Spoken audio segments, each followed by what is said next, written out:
Okay. Is it I don't know if going? this is working. I think it's going. I think it's Oh, it's going? It's like So this is policies on abortion in Mexico.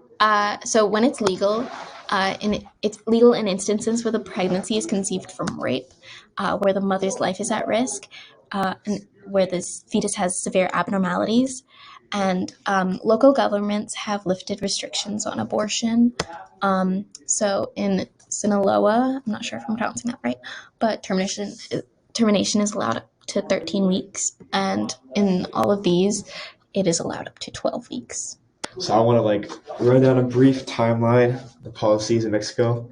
So just in general, as a more Catholic state, it is not Mexico is not really permitted too much abortion. And in 1931, it was constituted as a crime. But then in 1974, Mexico instituted a law to provide free family providing services. So they acknowledged kind of the consequences of not really permitting abortion. Then in 2007, Mexico City was the first area to allow abortion upon request. And in 2021, Mexico has decriminalized abortion in many states, not all of them, but a majority. So I want to compare Mexico and China. So with Mexico, the National Supreme Court of Justice ruled on the 7th of August 2019 that rape victims have the right to receive abortions in public hospitals, and girls younger than 12 need parental permission. And on the 25th of September, Oaxaca became the second state after Mexico City to decriminate abortion up to 12 weeks of pregnancy. But now, obviously, in present day 2023, there are many other states. and then to compare and contrast with Mexico's laws, China has never really had an issue with abortion. They were one of the first developing countries to make it easily accessible and to legalize it in the 50s. And they haven't really had any strict policies like Mexico has or even Iran has with abortion stuff. So they provide public hospitals and private hospitals with clinics in them that provide abortion access, which is really good on them. So in light of Roe v. Wade overturning, many Americans have looked toward Mexico to get accessible abortions. And so also in Mexico, abortions are way cheaper than they are in the US and probably way easier to access. Unfortunately, some states do encourage people who are believed to be seeking abortions, like in Mexico, to be, I guess, criminalized or arrested for that as a crime. And because of Roe v. Wade's overturning, many abortion clinics in the U.S. have been canceling appointments on many individuals, and so those individuals have turned towards Mexico and specific organizations that help with sending these people to go get abortions in a safer environment and an easier and more acceptable environment. And yeah, it kind of seems like Mexico is moving forward while the U.S. is moving backwards in this regard. And yeah, that's all. All right, so this is the LGBTQ plus policies in Russia. All right, so here's the timeline of all the LGBTQ plus policies. Well, not all, but many significant ones. So 1993, homosexual activity is legal in Russia. But in 2013, a law bans the distribution of LGBTQ propaganda to children.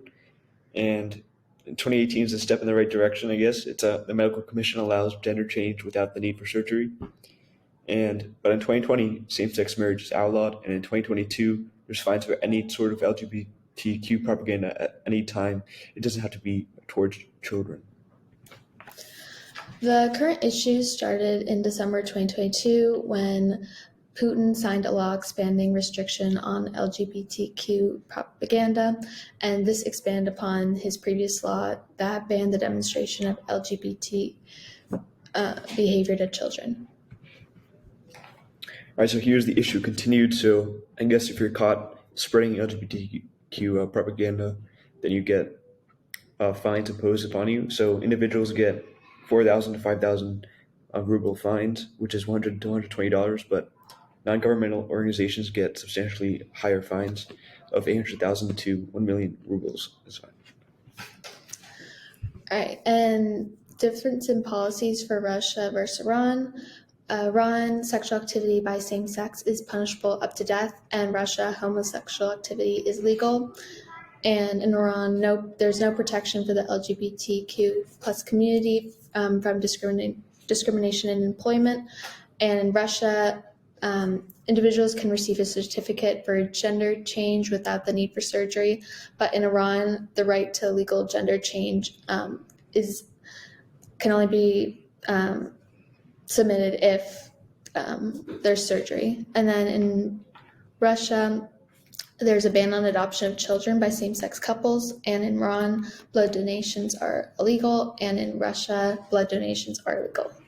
All right, so here's kind of the personal opinion of the Russian people on LGBT. So 38% are disgusted or scared, while 32% are kind of calm without any specific emotions.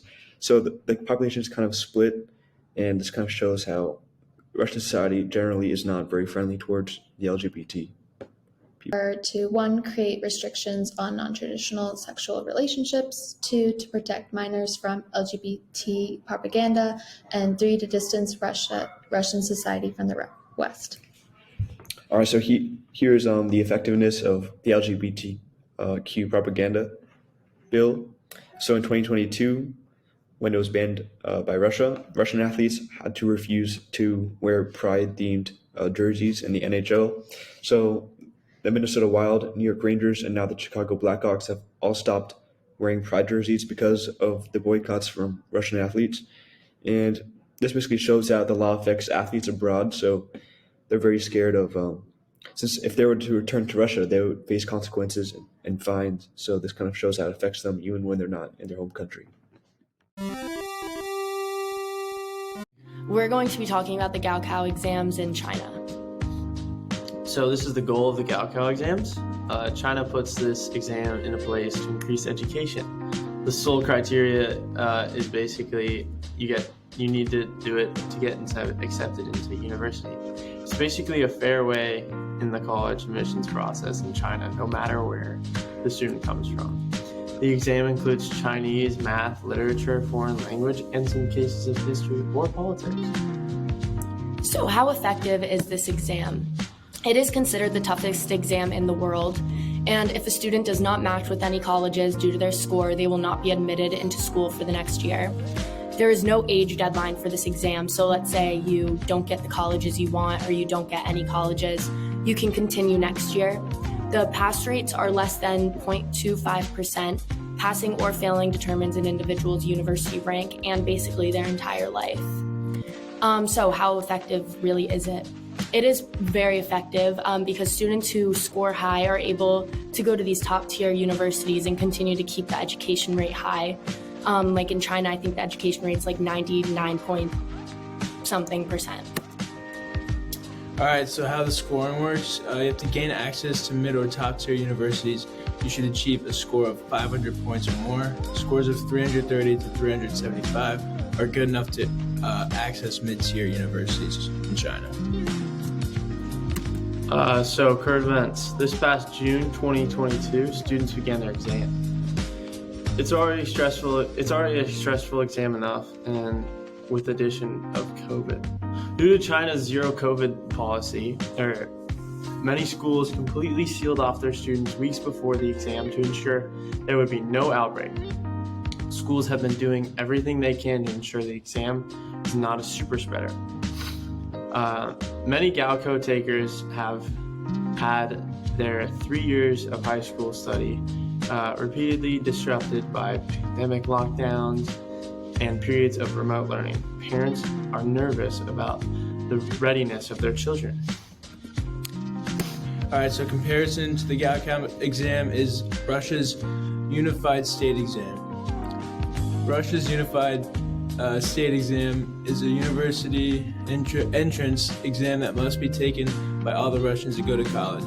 EGE and Gaokao exams are held in the spring and summer, both required for students to enter universities, and both are free of charge. Russian and math exams are mandatory to take. Other 1 to 3 subjects are usually determined by the field of study chosen by a student. Thank you.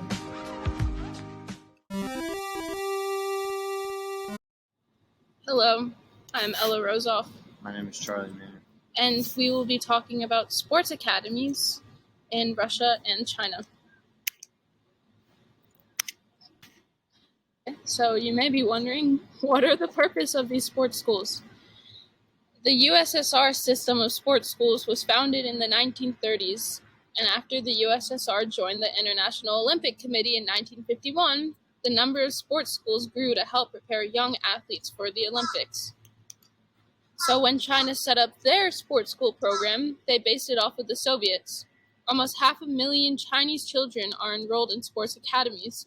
These schools have been popular since the 1980s, where schools hope to train future Olympic champions.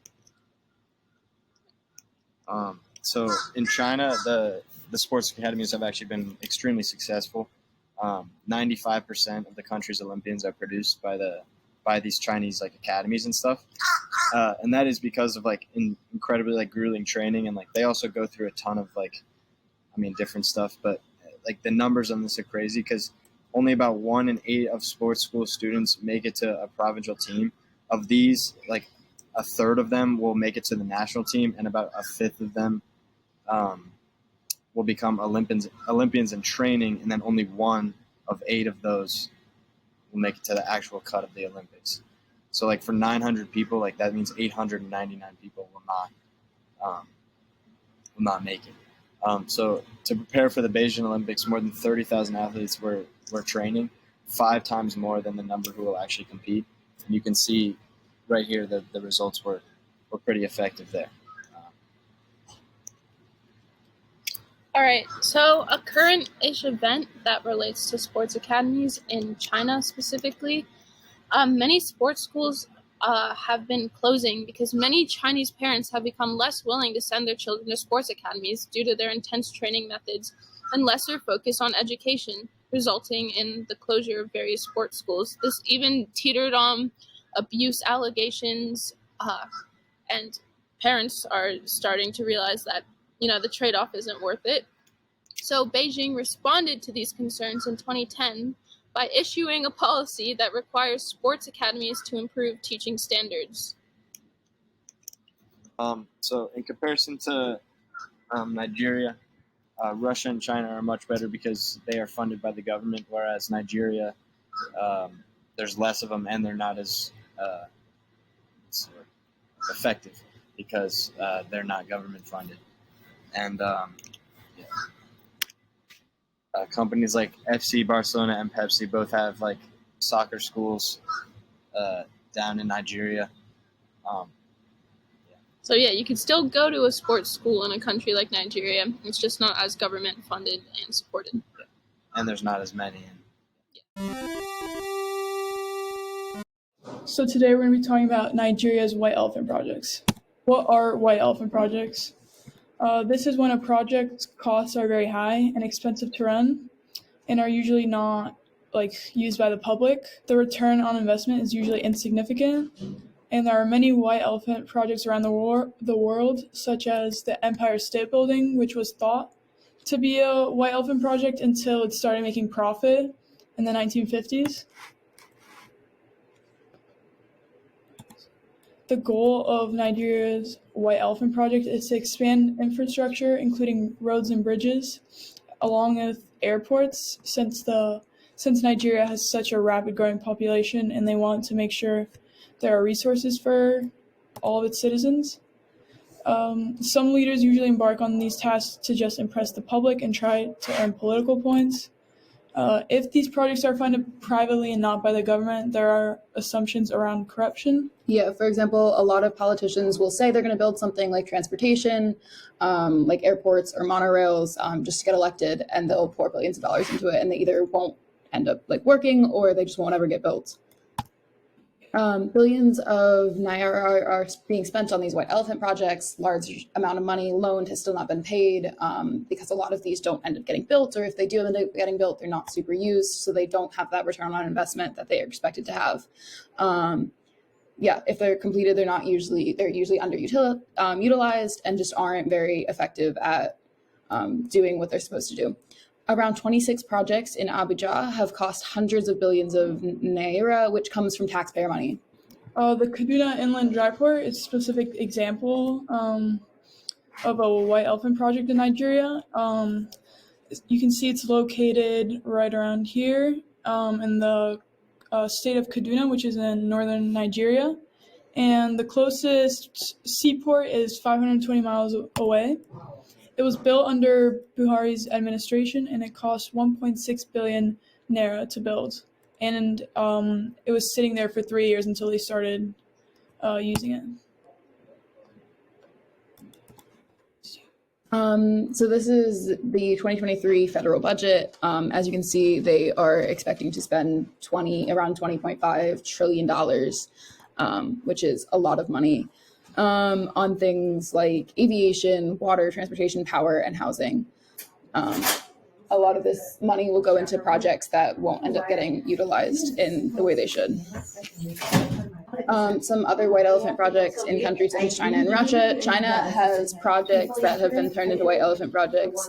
For example, this airport, which cost $160 million, gets at most 5 flights a day, but usually around 3. So that was a lot of money spent building it that then got underutilized. Russia also has several white elephant projects. The Sochi Winter Olympics in 2014 cost over $50 billion and has resulted in many unused sports facilities and living quarters to this day. Thank you. Thanks. Okay, so this is our presentation on UK welfare state policies. So first we're going to talk about the goal and purpose of the policies. So firstly, the UK offers free state education for children ages 5 through 16. The first attempt of universal education was in 1870, and it was called the Elementary Education Act. And only 6% of the UK population attends private schools. And in 2014, the education system was divided into 4 systems, which includes early years, primary, secondary, and tertiary. And then as far as healthcare is concerned, the National Health Service provides government health services to all permanent residents of the UK. It's basically saying that they're going to take care of all the citizens and ensure that they have free healthcare for all. And when it comes to pensions, they assist with elderly life after retirement, and you have to be a certain age in order to receive that. So for the effectiveness of healthcare, the NHS has seen a lot of issues regarding COVID-19. So a lot of workers have been on strike, which led to staffing shortages. They've protested working conditions. They've been overworked with a lot of patients to see, and they've been stretched thin. So this has caused a lot of problems for the NHS, leading to a sharp decrease in quality for UK healthcare. And because there's been these long wait times, as well as reducing quality of healthcare, many people have switched to private healthcare because you don't give them better access to better healthcare, which has caused a boom in private healthcare and led to fears of a 2-tier system where the people who can afford private healthcare get much better care than someone who has to rely on government healthcare. And then for our current event, we're talking about COVID-19 and how other economic and social instabilities have caused problems for the National Health Service.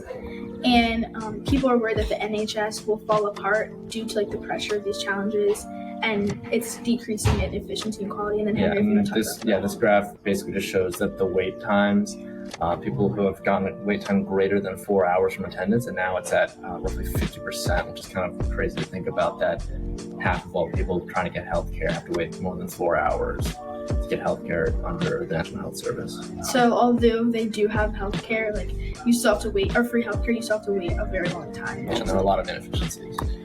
So for a comparison, we're comparing China's pension system to the UK's, and China's pension system has really been reformed a lot recently.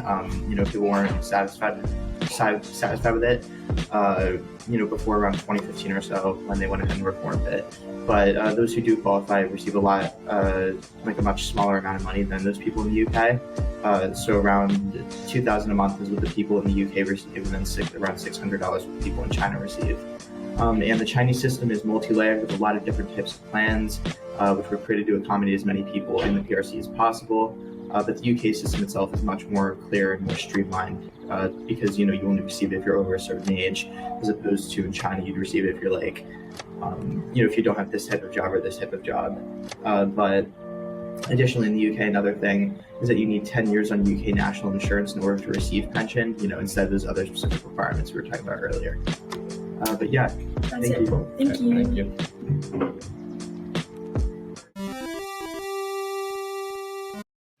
So our topic is about female participation in universities and sporting events in Iran. So our policy is limitation of education opportunities.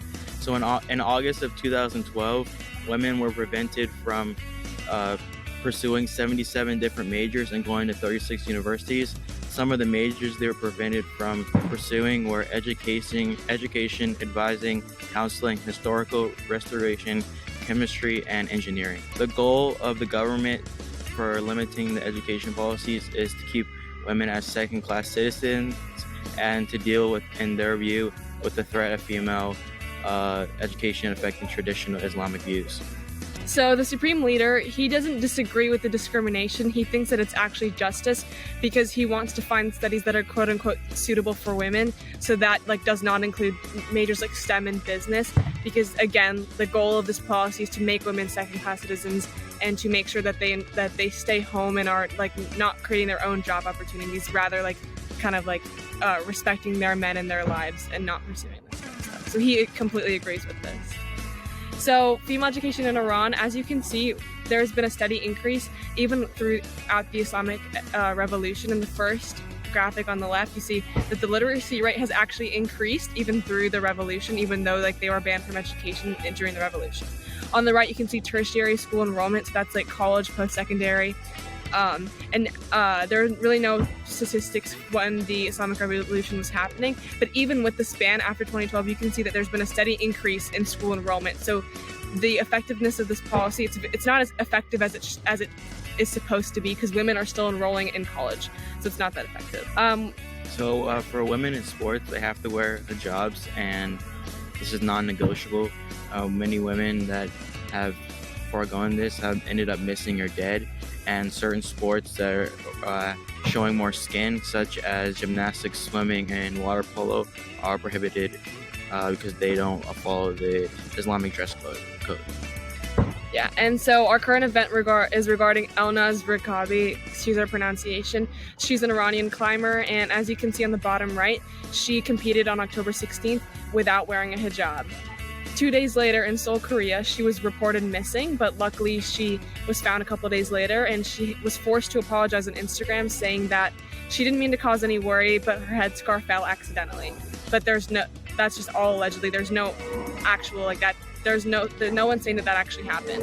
And so she was actually placed under house arrest soon after, and in December of 2022, the date's not certain, but her family's house in Iran was demolished.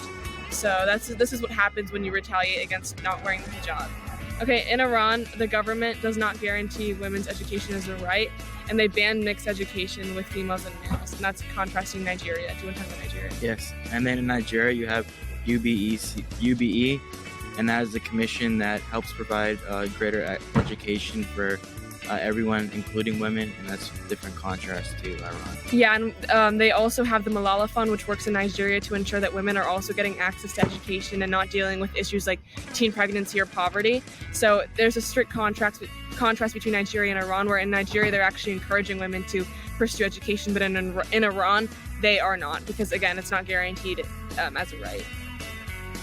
Thank you. Thank you. I'm Michael.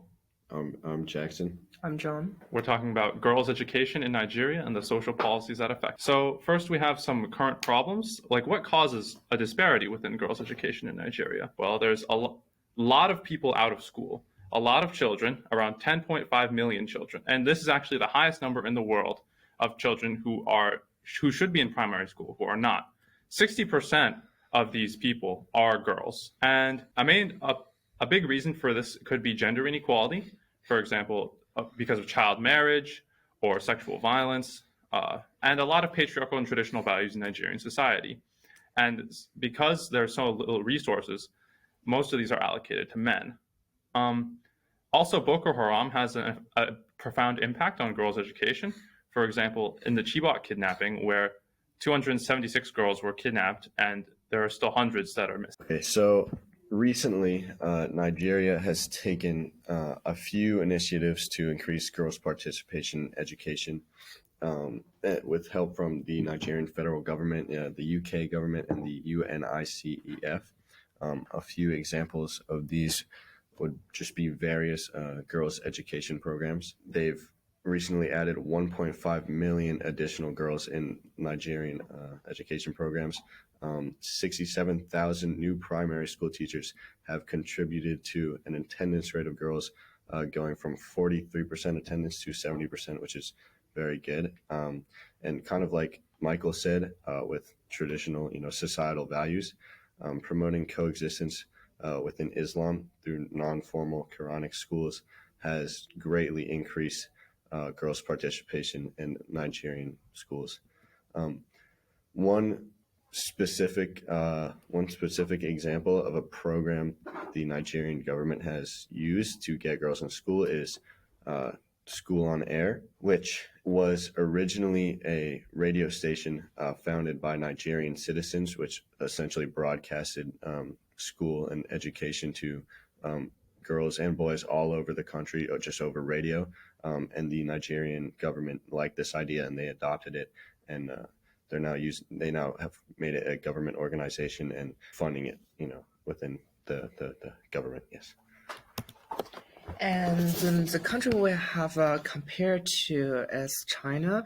So the women education equity in China in 1986, the Chinese government have passed a compulsory education law, making 9 years of education mandatory for all Chinese children. And this law is government funded and tuition free, so most of the children do not need to worry about their tuition, and it's covered primary school and junior secondary school grade from 1 to 9. It doesn't include high school and college, but it's already good enough.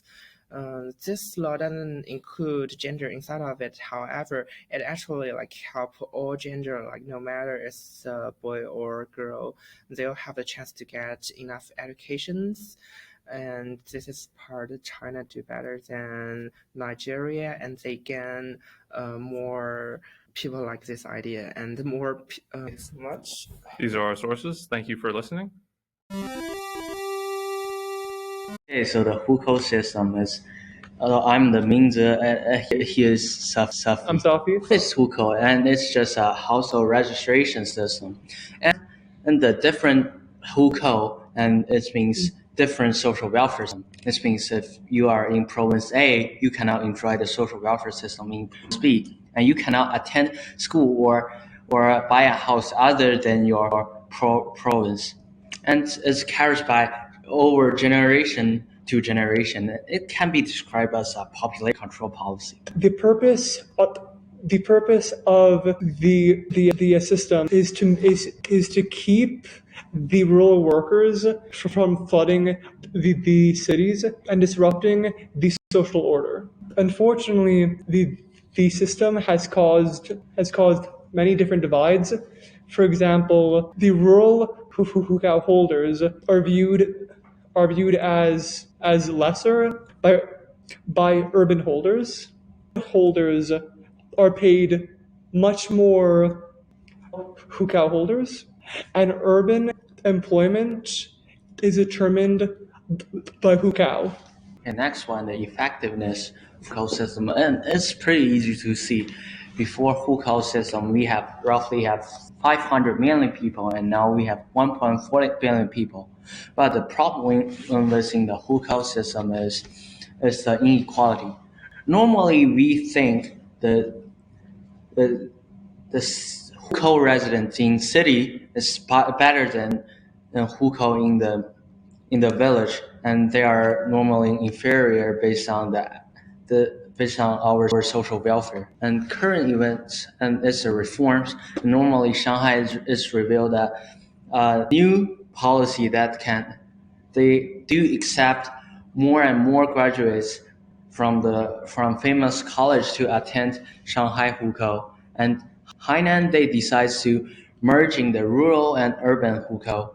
And in 2022, Zhengzhou, the city, they released a draft that would allow anyone with a stable income or residence to gain Zhengzhou hukou.